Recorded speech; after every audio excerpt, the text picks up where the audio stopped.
yan, oh. Huwag yung gagamitin yung mga gamit ko. Tinabi ko na, oh. Di ba?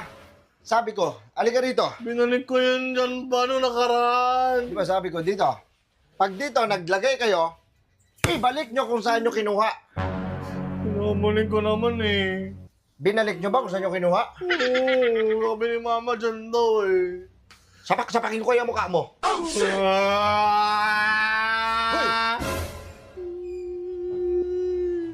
Kayo matututo kayo, ha? Sabi ko sa inyo, wag na kayong gumamit ng mga gamit ko. Wag niyong papakilaman, nakikiusap ako sa inyo. Di ba? Di ba? Diba?